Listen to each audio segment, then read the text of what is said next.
बुरे काम का बुरा नतीजा हमारी आज की कहानी का शीर्षक है। एक गरीब किसान के पास एक छोटा सा खेत और एक बैल था। बड़ी मेहनत से उसने कुछ पैसे जमा किए और एक बैल और खरीदा। जब वो बैल खरीद कर ला रहा था तो रास्ते में उसे 4 युवक मिले। उन युवकों ने किसान से कहा, क्या तुम इस बैल को बेचोगे?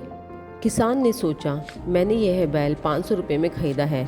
यदि इससे अधिक पैसे मिलते हैं तो इसे बेच दूंगा और इससे बेहतर बैल खरीद लूँगा।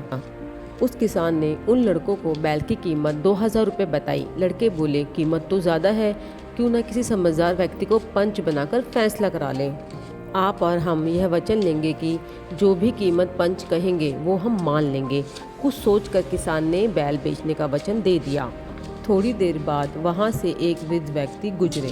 सभी ने उन्हें ही पंच बनाने का फैसला किया। किसान ने भी सहमति दे दी। वास्तव में वह चारों लड़के एक ठग पिता की संतान थे और वो वृद्ध कोई और नहीं बल्कि उन चारों का पिता ही था।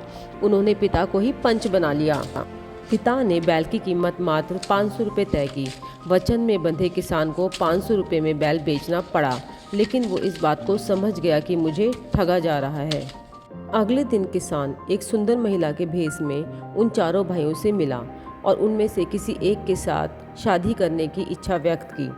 चारों तैयार हो गए और एक दूसरे से बहस करने लगे कि मैं शादी करूंगा, मैं शादी करूंगा।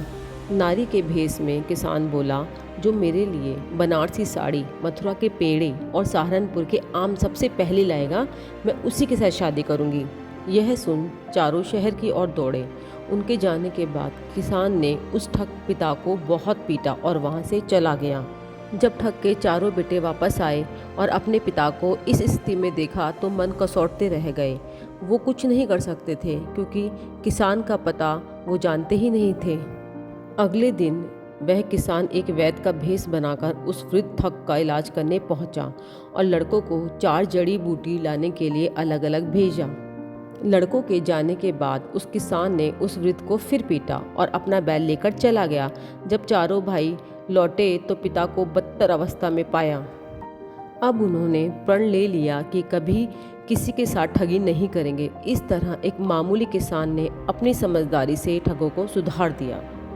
तो इस कहानी से शिक्षा मिलती है, बुरे कर्म करने पर हमेशा बुरा ही परिणाम मिलता है। मुझे उम्मीद है आपको आज की कहानी पसंद आई होगी, तो इसको लाइक कीजिए, शेयर कीजिए और हमारे चैनल को सब्सक्राइब ज़रूर कीजिए। और अगर कोई कमेंट है तो आप हमें कमेंट करके ज़रूर बताइए। Thank you.